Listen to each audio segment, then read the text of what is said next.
आपका प्यार बाबा बरसता रहे, हम सितारे यूं ही जगमगाते रहे।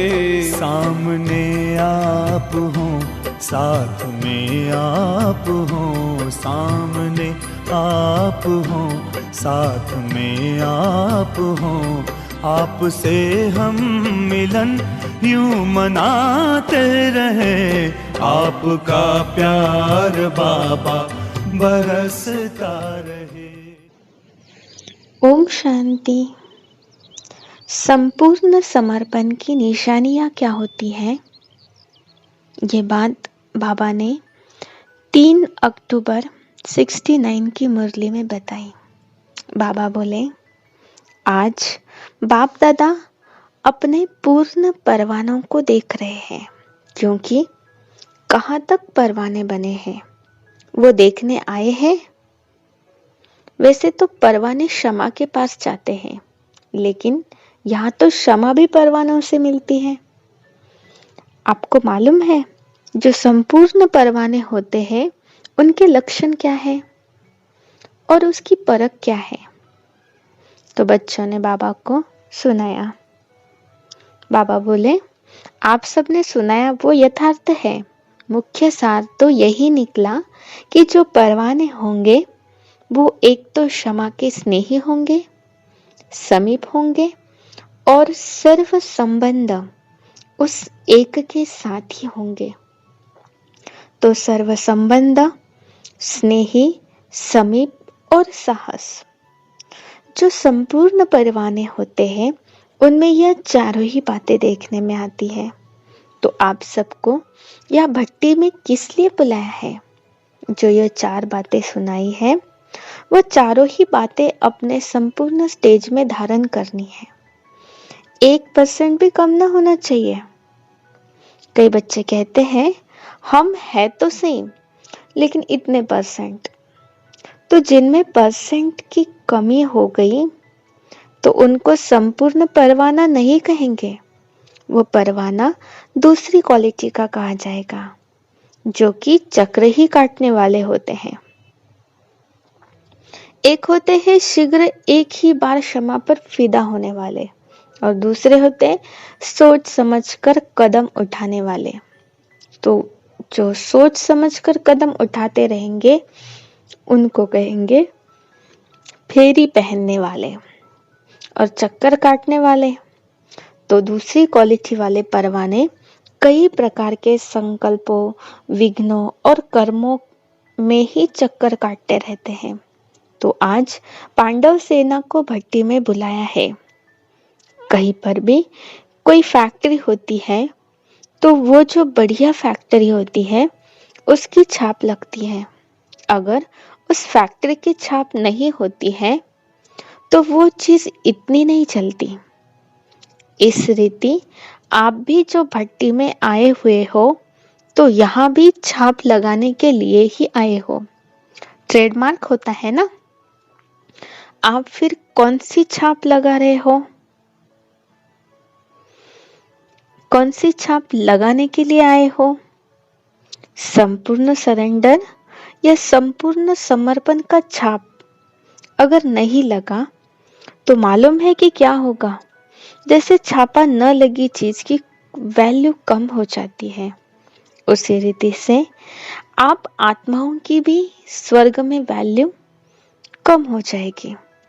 तो अपनी राजधानी में समीप आने के लिए यह छापा लगाना ही पड़ेगा।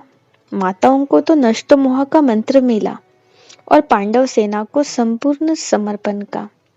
पांडवों का ही तो गायन है ना कि गलकर खत्म हो गए। पहाड़ों पर नहीं, लेकिन ऊंची स्थिति में गलकर अपने को नीचाई से बिल्कुल ऊपर, जो कि अव्यक्त स्थिति है, उसमें गल गए, अर्थात उस अव्यक्त स्थिति में संपूर्णता को प्राप्त हुए। ये पांडवों की यादगार भी है। उस यादगार की याद दिलाने और प्रैक्टिकल में लाने के लिए भट्टी मिली है। संपूर्ण समर्पण किसको कहा जाता है? जो संपूर्ण समर्पण अर्थात तन मन धन और संबंध, समय, सब में अर्पण। अगर मन को समर्पण कर दिया तो मन को बिना श्रीमत के यूज नहीं कर सकते। अब बताओ, धन को श्रीमत से यूज करना तो सहज है, तन को भी यूज करना सहज है, लेकिन मन सिवाय श्रीमत के एक भी संकल्प उत्पन्न ना करे, इस स्थिति को कहा जाता है समर्पण। इसलिए ही मन मना भव का मुख्य मंत्र है। अगर मन संपूर्ण समर्पण है तो तन मन धन समय संबंध शीघ्र ही उस तरफ लग जाते हैं। तो मुख्य बात ही है मन को समर्पण करना, अर्थात व्यर्थ संकल्प विकल्पों को समर्पण करना। तो वो ही परख है संपूर्ण परवाने की। संपूर्ण समर्पण वालों को मन में सिवाय उनके बाबा के गुण, कर्तव्य और संबंध के कुछ और सूझता ही नहीं हो।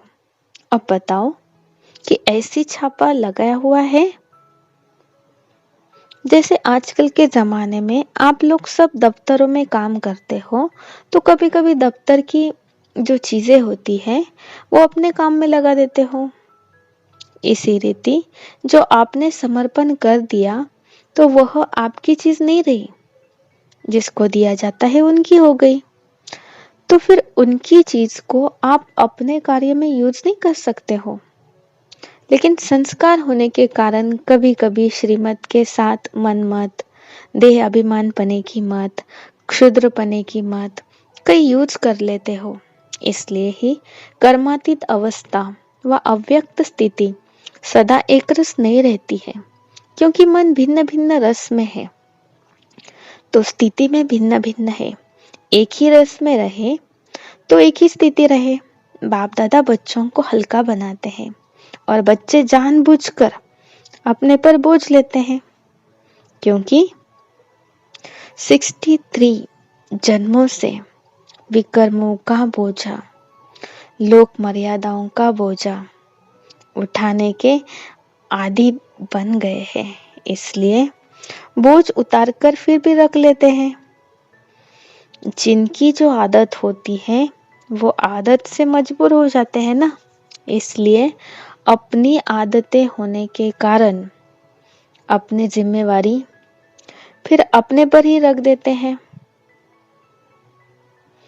एक एक पांडव अगर संपूर्ण समर्पण बनकर निकले तो बताओ क्या होगा।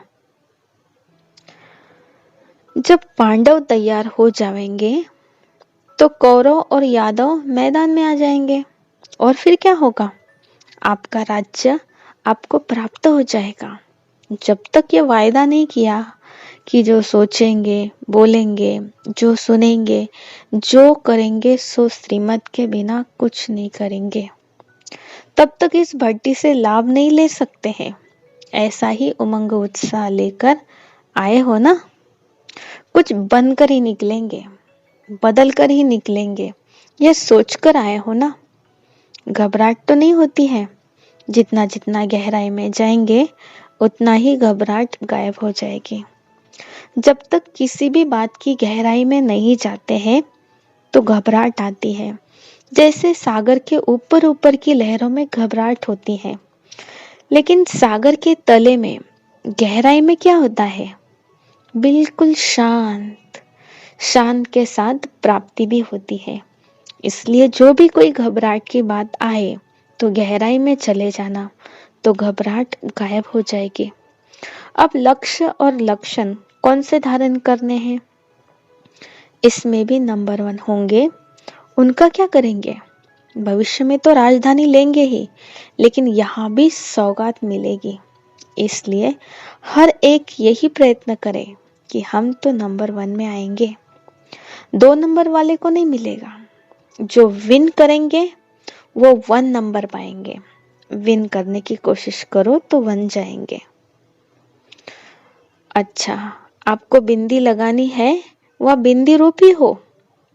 टीके कितने प्रकार के होते हैं। टीका जो लगाया जाता है आज आपको डबल टीका लगाते हैं, संगम पर निरोगी बनने का और भविष्य में राज्य भाग्य का। बिंदी स्वरूप की स्मृति रखने के लिए बिंदी लगाते हो, बिंदी लगाते लगाते बिंदी बन जाएंगे। कोई भी व्यर्थ संकल्प आए तो उनको बिंदी लगा दो, तो बिंदी बन जाएंगे। अच्छा बच्चों, नमस्ते, ओम शांति।